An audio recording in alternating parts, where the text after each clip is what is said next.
Hola, soy un cristiano reformado y aquí podrás escuchar mis vlogs a través de estos podcasts. Continuamos con el análisis de los 5 puntos que definió el Sínodo de Dort, hoy conocidos como los 5 puntos del calvinismo, resumidos en el acróstico TULIP o tulipán en español. Hoy veremos el tercero de los puntos, expiación limitada. De los 5 puntos del calvinismo, quizás este es el más controversial de todos. Primero que nada, cuando hablamos de expiación limitada, no es que estamos limitando el poder de la muerte de Cristo. De hecho, fue en la cruz donde Dios manifestó todos sus atributos, incluyendo su omnipotencia, con lo cual el poder de la expiación es infinito. Muchos entonces prefieren llamarlo a este punto expiación particular. ¿Por qué? Porque este punto habla de que Cristo no murió por todas las personas que existen, sino por un grupo en particular, por sus elegidos. Siguiendo la línea de los 5 puntos del calvinismo hasta ahora, es lógico esto, ya que si el ser humano no se puede salvar a sí mismo y Dios eligió a algunos para salvarlos, ¿por qué iba a morir por todos si eligió solo a un grupo? Como pueden ver, este es un punto que va muy de la mano con la elección incondicional. En ese punto ya vimos de que no hay nada de injusto en que Dios haya elegido a algunos sí y a otros no, ya que nadie en realidad se lo merecía. Hoy entonces no nos vamos a detener tanto en eso. Les recomiendo que antes de escuchar este podcast, si no lo hicieron, escuchen el podcast anterior. La pregunta que veremos hoy y a la que responde este punto es la siguiente: ¿Cristo murió por todas las personas o solo por sus elegidos? Como vimos, tiene sentido en el contexto de los 5 puntos, pero ¿qué es lo que dice la Biblia? Veamos por ejemplo el capítulo de la Escritura que es el Evangelio tal cual en el Antiguo Testamento. Claramente nos referimos a Isaías 53. El versículo 11 dice lo siguiente: verá el fruto de la aflicción de su alma y quedará satisfecho. Por su conocimiento justificará mi siervo justo a muchos y llevará las iniquidades de ellos. Observemos que dice que mi siervo justo, Cristo, justificará a muchos. No dice a todos, sino a muchos. Con esto podemos ver entonces que ya Cristo no murió por todas las personas. Si decimos que Cristo murió por todos, entonces tenemos un serio problema con este versículo. Yéndonos al Nuevo Testamento, Cristo dice en Juan 10:11, yo soy el buen pastor su vida da por las ovejas. Cristo habla de que Él daría su vida por las ovejas. Ahora, ¿es todo el mundo una oveja? Evidentemente no. Si todas las personas fuesen ovejas, entonces todas serían personas salvas. ¿Cómo entonces conciliamos estos versículos con versículos como Juan 3:16, cuando dice todo aquel que en él cree? Como vimos en el primer punto, una persona no puede creer al menos que Dios la haga nacer de nuevo. ¿Y a quiénes Dios los haría nacer de nuevo? A los escogidos. Con lo cual, cuando dice a todo aquel que en él cree, está hablando de los escogidos, porque solo los escogidos pueden creer.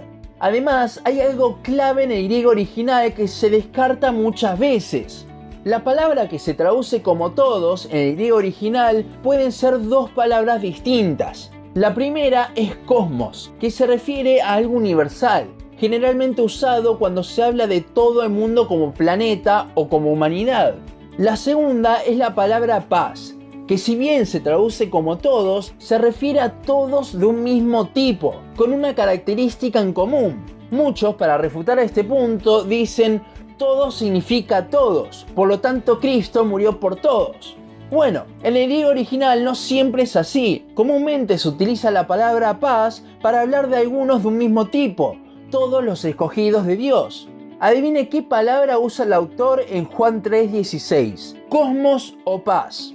Sí, utiliza paz. Significa que todos los que creen tienen algo en común que los identifica como grupo. Y esto es que son escogidos de Dios.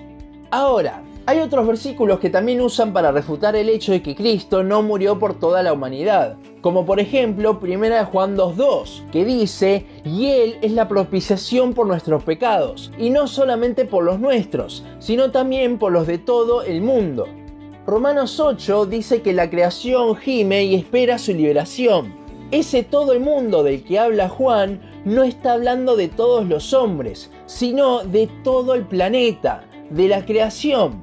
es el mismo sentir que Romanos 8. Pero sin duda el pasaje que más utilizan para refutar este punto es 2 de Pedro 3:9, que dice: el Señor no retarda su promesa, según algunos lo tienen por tardanza, sino que es paciente para con nosotros, no queriendo que ninguno perezca, sino que todos procedan al arrepentimiento. Muchos dicen: ¿cómo es que Cristo murió solo por los escogidos si Él quiere que todos se arrepientan? Bueno, el pasaje no dice eso. Ese ninguno de que habla no se refiere a todos los hombres, sino que hace referencia a ese nosotros que dice anteriormente. Pedro le está hablando a creyentes, con lo cual el sentido de este versículo es que Cristo es paciente y no vuelve, ya que está esperando que todos sus elegidos se arrepientan de sus pecados. Dios no quiere que ninguna de sus ovejas, de sus predestinados, se pierda. Esto tiene mucho más sentido cuando vemos que ese todos que se utiliza ahí no es cosmos, sino es paz. Por lo tanto, es todos de un mismo grupo. Dios quiere que todos los escogidos lleguen al arrepentimiento. Recién entonces Él vendrá. Como vemos, este punto nos hace ver la armonía de la palabra, no contradiciéndose en ningún punto. El problema para aceptar este punto no es tanto la base bíblica, porque como vimos, hay bastante, sino más bien es que nuestras emociones juegan un papel muy importante. A nuestros ojos humanos nos puede parecer injusto, pero como vimos en el podcast anterior, no hay nada de eso.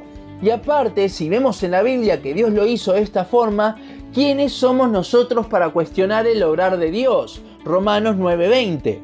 Ahora vamos a ver los problemas que traería decir que Cristo murió por todas las personas. Primero que nada, si interpretamos 2 de Pedro 3:9 como que Dios no quiere que ninguna persona se pierda, pero igualmente hay personas que se van al infierno, estaríamos en un serio problema, ya que estamos poniendo a Dios como una persona que quiere algo pero no lo puede conseguir. En vez de ser un Dios omnipotente, sería un Dios impotente. Otro problema sería que si Cristo murió por todas las personas, pero igualmente hay personas que se van al infierno, lo cual no podemos negar que pasa, el pecado de estas personas estaría siendo pagado 2 veces, ya que Cristo lo pagó, en teoría, y ahora también la persona la estará pagando por toda la eternidad en el infierno. Esto simplemente es imposible, porque ahí entonces la paga del pecado que realizó Cristo no estaría siendo suficiente para salvar a esas personas. Muchos dicen entonces, bueno sí, Cristo murió por todos de una manera general, pero la expiación se hace eficiente cuando la persona cree.